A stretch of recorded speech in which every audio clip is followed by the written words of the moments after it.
Should David de Gea be given a new contract by Erik ten Hag? It is one of the biggest decisions that Ten Hag has had to make so far as United manager. And in my opinion, I think it's actually the biggest. And I want to explain why in this video. Now, I've kind of made my opinion pretty clear about whether or not I think De Gea should be given a new contract. I'm going to run through some more details. Please give me 10 minutes of your time with this video, all right? I want to explain exactly why I'm so steadfast with this opinion on De Gea. And you can let me know what you think in the comments, because I know not everybody agrees with me on this one. Kind of is what it is. Now, the first thing I want to say before we speak about De Gea, like I did this morning in the live show, is Manchester United's problems do not stop with De Gea. He is not the sole reason of our problems. Our away form is absolutely atrocious. Manchester United's finishing right now is absolutely atrocious. Failed to score in 4 of the last 6 games and haven't scored in half of our last 10 Premier League games. Woeful. Our attackers, every game, like West Ham, 3-4 chance in the first half, should have bagged one of those, and it would have been completely different. But we didn't. Same thing goes for Brighton. Look what happened in both of those games. We're fading so much in all these games, so it's not a surprise to see that Ten Hag has given the players 2 days off after the defeat to West Ham. I really think that's the right call. Ten Hag, I think he can be criticised. I think basically everything since the Newcastle game has just been a lesser version of Manchester United. Something expired. Something was used up in that final that we've not been able to replicate since. And we're struggling. But with David de Gea, this is not a consequence. This is not a direct reaction to that mistake against West Ham. Hey, look, mistakes happen. Mistakes happen, like that one against West Ham and that one against Sevilla and other ones this season. Nobody's actually made more errors leading directly to goals than David de Gea. But this isn't about his mistakes. And I think that's something that a lot of people just get confused by. Because David de Gea, simply put, he's not having a good season. At all. Clean sheets, yeah, he's keeping clean sheets there.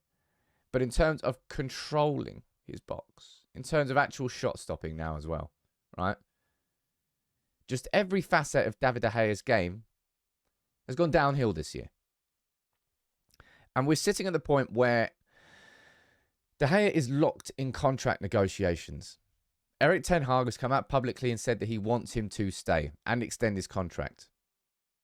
I think if we look at the patterns of how Ten Hag has managed and what he said publicly, he did it with Ronaldo and did it with everyone else, even if he's thinking something completely differently, I don't believe he'll come out and say that.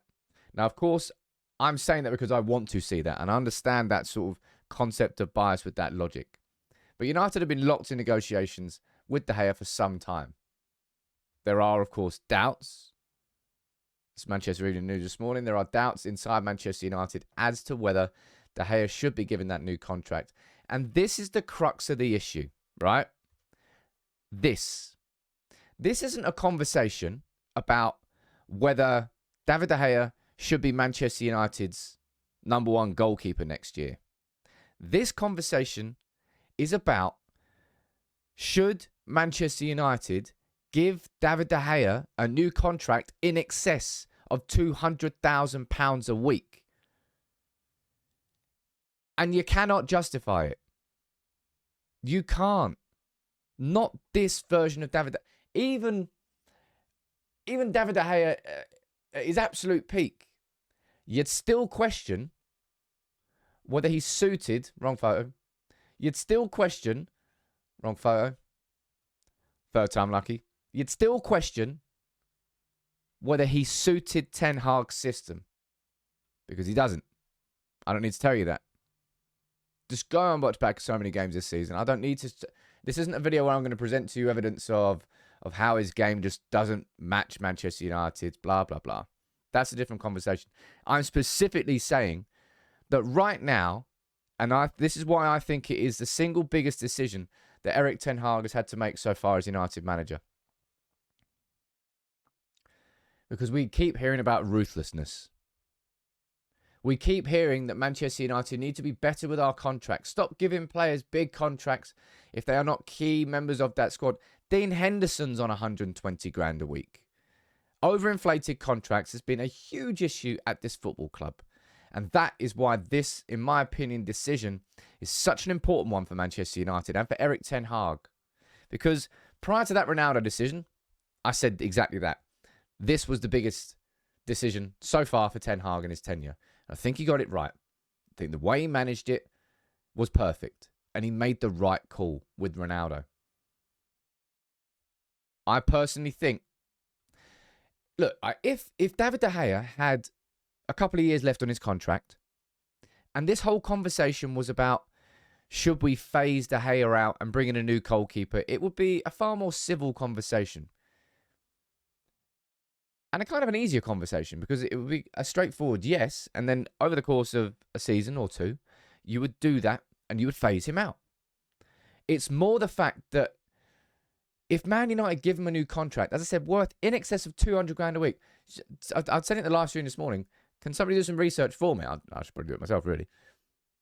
200 grand a week for a backup goalkeeper. That's unheard of in the Premier League. We've already given Dean Henderson 120 grand a week. I just do not see a way that somebody can justify to me that David De Gea should be given that new contract. What would it do? It would protect his value as an asset. Old Ed Woodward lingo. And I just refuse that. Ten Hag is a man who's been very, very, well, he is stubborn, but not in a horrible way, to his principles and to his beliefs in his football system. And there are people that are trying to tell me, that we haven't progressed anywhere, that you can't see what the system is. Just because you can't see what the system is, it doesn't mean it's not there. Have we had to adapt and tweak? Yes, Ten Hag has done that. Like after the, who was it? Can't remember who we lost to before Brighton in the FA Cup. But it was because we were playing out from the back with the ball. And then we went direct against Brighton in the FA Cup. Wasn't pretty, but we had to because we can't really play it out from the back with the ball. But as I said, this isn't a conversation about the actual tactical nuances of it. It's about the fact that we're going to have to give him a new deal. And you just can't warrant it. You can't justify it. This is where we've really, truly got to be ruthless. I think he handled the Ronaldo situation perfectly. I think the Greenwood call is a massive decision that I think he's going to have to make. And you know my opinion on that. I don't want to see Mason Greenwood anywhere near our football club again. I hope Ten Hag makes the right call there. All this ongoing stuff with the takeover is massively distracting. So this season, Ten Hag has had to deal with Ronaldo, had to deal with a takeover. Everybody had to deal with the World Cup. He's dealt with a Greenwood situation. He's now dealing with the Ten Hag, with the De Gea situation. So many different names. And I hope he gets it right. Because I love what Ten Hag has done, but I will really question his decisions if he chooses to keep David De Gea.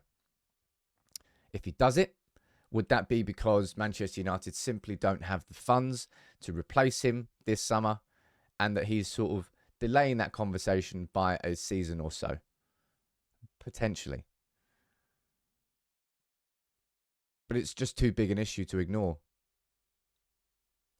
And as I said, even if De Gea was at the peak of his powers, I think there would still be a logical argument from a tactical perspective that he's just not the goalkeeper for Erik ten Hag, let alone this version of David De Gea. And this version of David De Gea, he's lost his guarantees. That phenomenal shot-stopping ability is there. I'm not saying it's gone. We've seen plenty of it this season. But the idea that we're going to give him a new deal worth in excess of £200,000 a week, red flags all over the shop for me with that.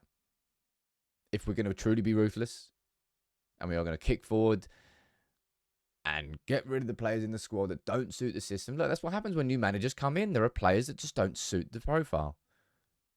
De Gea doesn't. And there's no way that you can tell me that a new contract in excess of 200 grand a week is justifiable. And that, for me, is why this De Gea decision is probably the biggest decision I think that Ten Hag's had to make player-wise at Manchester United so far. There'll be plenty of you in the comments that disagree with me on this one. I'm trusting my gut instinct. I was wrong on Wan-Bissaka this season. Absolutely spectacularly wrong. Let's find out if I'm wrong about De Gea. And he does turn it all around and I've got to do an apology video. I don't think I will.